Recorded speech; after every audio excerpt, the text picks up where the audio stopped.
Alright, time to take on those two Saiyans Raditz was bragging about. Here we go. Alright, let's go. The Saiyan Nappa possesses overwhelming power, and the Z-Fighters fight desperately, waiting for Goku to arrive.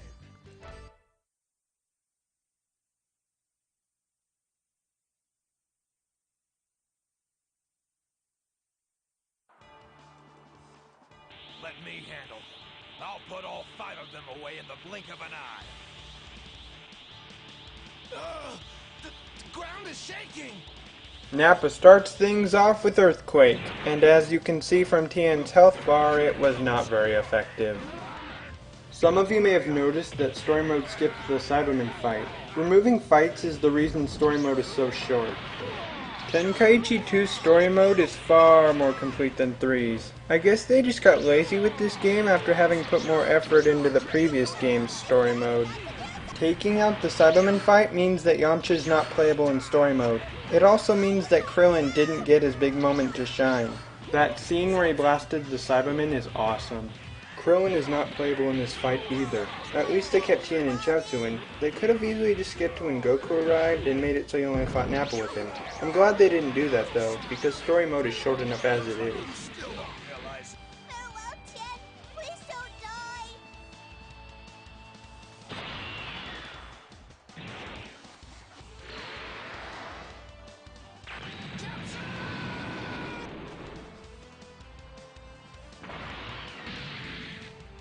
Some characters don't get as much action in Z as they did in the original Dragon Ball series, so it just seems like a waste to cut their screen time in the game even more. The second Tien segment here is one of the few places in story mode where you can lose to progress the fight. Not all games do that, some require you to win fights that the character lost in the series. Personally, I like that they did this with story mode. It makes me feel like I'm really fighting against Nappa, who has such an overwhelming advantage that he seems almost unstoppable, just like in the series. Power and died for nothing.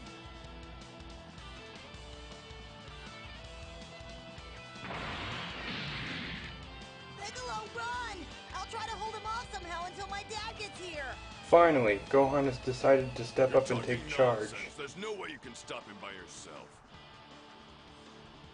Because if you die, Piccolo, then Kami dies too, and the Dragon Balls will be gone.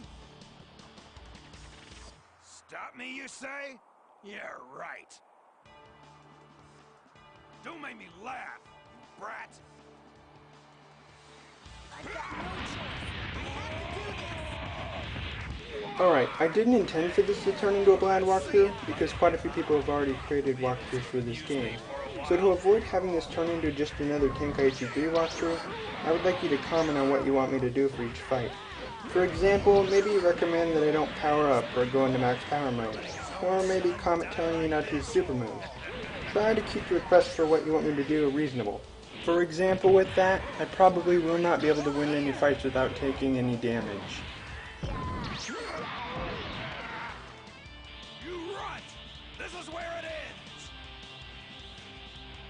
No!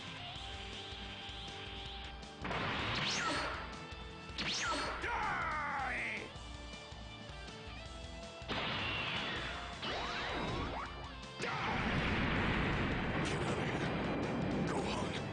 This game has some nice battle damage sprites. Why did you save me? What a pitiful way to go. Imagine me, the once evil King Piccolo, protecting some kid. Nothing could be worse.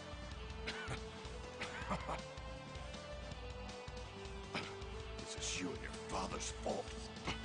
Your soft-heartedness must have wore off on me. Thanks, Gohan. You're the only one who ever treated me like a friend. Gohan, goodbye, my friend. Thank you.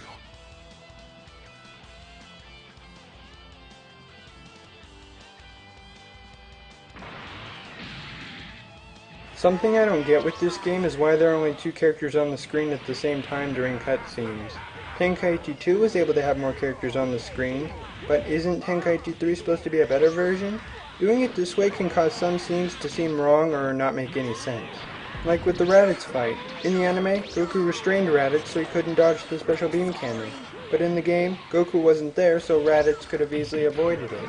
In fact, Raditz did dodge the first special beam cannon Piccolo fired at him in the anime. Goku! So Carrot has returned for another food fight. This time he'll be facing the seemingly unstoppable Cabbage. Look on your face. I don't like it. Is this how badly you want me to kill you? You guys are going to pay for this! This fight is just like the Raditz fight, except in reverse, where you play as a character who doesn't get hit stunned. It seems like everyone will be eating their carrots tonight, whereas all of the cabbages will be thrown in the trash. Something I noticed is that not only does his Saiyanin mean carrot, but Goku also seems to have been modeled after one as well with his orange outfit and hairstyle. Also, in addition to that, apparently part of Goku's name means sky, so I guess that means he's a carrot in the sky. It sounds like the series should have been named Vegetable Z, and instead of using their current names, they would have used what their names mean. For example, Dumpling attacks Cabbage with self-destruct, however, it has no effect on Cabbage. With all the food fighting in the series, it's no wonder why Goku is always starving, and speaking of food fighting, it seems like someone couldn't control their appetite and had to create an ice cream Pokemon. Now that that's happened, it's only a matter of time until we get a cake Pokemon, and people will start making the cake is a lie jokes about it.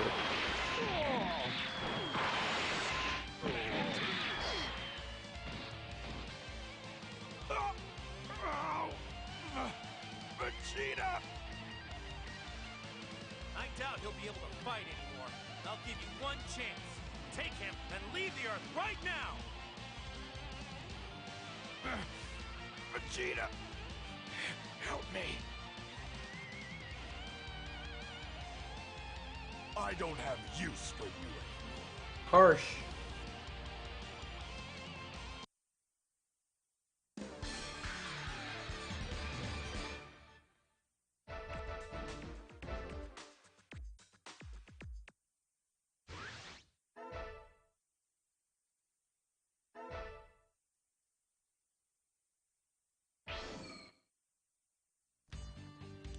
Nice, a new battle. One down, one to go. Thanks for watching, and remember to comment on how you would like me to fight in future episodes. Dragon out.